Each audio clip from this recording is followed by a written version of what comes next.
Educational creativity চ্যানেলে সকলকে স্বাগত। আজ কোর্ট প্রায় 250 জন প্রাথমিক টিচার নিয়োগের রায় দিলেন। প্রায় 11টি মামলা খারিজ করে পিটিশনারদের পক্ষে রায় দিলেন। পিটিশনারদের নিয়োগে আর বাধা রইল না।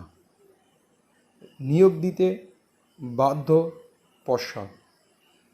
ডিপিএসসি থেকে শুরু করে পর্ষদ, এমনকি বিভিন্ন পক্ষ প্রায় 11টি মামলা করেছিলেন এই নিয়োগকে আটকানোর জন্য, কিন্তু সম্ভব হলো না।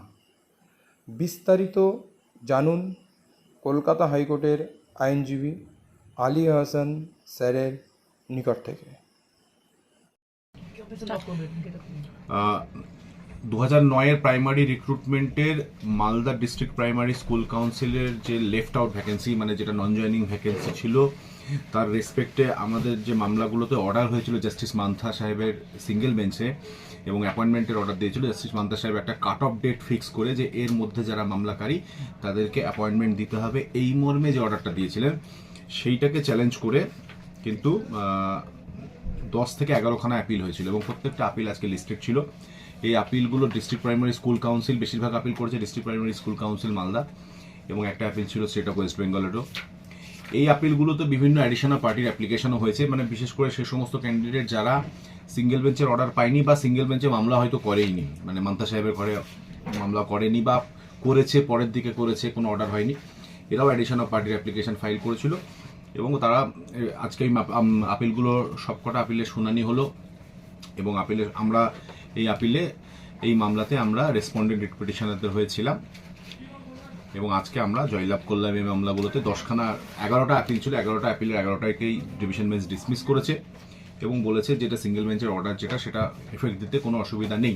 সিঙ্গেল বেঞ্চের অর্ডার কি? সিঙ্গেল বেঞ্চের অর্ডার হচ্ছে এটাই যে সিঙ্গেল বেঞ্চ আমাদের প্রত্যেকটা মামলাকারীকে কিন্তু চাকরি দিতে বলেছিল এবং 2 মাসের মধ্যে district primary school council Malda যে লিস্টটা কমিশনার অফ স্কুল এডুকেশনের কাছে পাঠাবে তাতে অ্যাপ্রুভাল দিয়ে অ্যাপয়েন্টমেন্ট দেওয়ার কথা বলেছিল, মানে মামলাকারীদের যে লিস্ট। তো এখানে খুব ইন্টারেস্টিং এটা, এবং এর পাশাপাশি যে অ্যাডিশনাল পার্টির অ্যাপ্লিকেশনের কথাগুলো বললাম সেগুলোও কিন্তু ডিভিশন বেঞ্চ ডিসমিস করেছে এবং আমরা অলরেডি অনেকেই জানেন যে এর আগেও যারা শেষের দিকে মামলা করেছিল, মানে এই কাট অফ ডেটের মধ্যে মামলা করেনি, তাদের মামলা কিন্তু সিঙ্গেল বেঞ্চ জাস্টিস মান্তা সাহেব ডিসমিস করেছিল এবং তাই চ্যালেঞ্জ করে তারা যখন ডিভিশন বেঞ্চে যায়, এরকম একটা মামলা রাখি চক্রবর্তী বলে এরকম একটা মামলা কিন্তু জাস্টিস হরিশ-টন্ডন সাহেবের নেতৃত্বাধীন ডিভিশন বেঞ্চও ডিসমিস করেছিল। সুতরাং সেই ব্যাপারে আমরা আশাবাদী ছিলাম যে এখান থেকে কোনো সমস্যা হবে না, অসমস্যা হওয়ার কথাও নয়। তো আমরা আপিলগুলো নিয়ে আমরা ছিলাম যে আপিল আমরা জিতবো, কারণ আমরা জানতাম যে, আমি বলেও ছিলাম যে একটা কনসেন্ট অর্ডার ছিল, ওখানে ডিস্ট্রিক্ট প্রাইমারি স্কুল কাউন্সিল এবং ওখানটাতে state of West Bengal both পার্টির কনসেন্টেই কিন্তু অর্ডারটা দিয়েছিলেন জাস্টিস মান্তা সাহেব। কনসেন্ট অর্ডারের ক্ষেত্রে আপিল মেনটেনেবল হয় না, মানে এই পয়েন্টটাকেই আমরা মেনলি হাতিয়ার করেছিলাম এবং সাফল্যটা এই পয়েন্টে এসছে। এবং আজকে যেহেতু ডিভিশন বেঞ্চের আপিলগুলো সমস্ত কিছু নিষ্পত্তি হয়ে গেল, অটোমেটিক্যালি কিন্তু আমাদের আর এদেরকে, মানে মামলাকারীরা অ্যাপয়েন্টমেন্ট পাওয়ার জন্য আর একটা ধাপ এবং বড় ধাপ এগিয়ে গেল। তো অলরেডি কন্টেম্প অ্যাপ্লিকেশনগুলো পেন্ডিং আছে, তবে আমরা কন্টেম্প দিয়ে প্রসিড করব।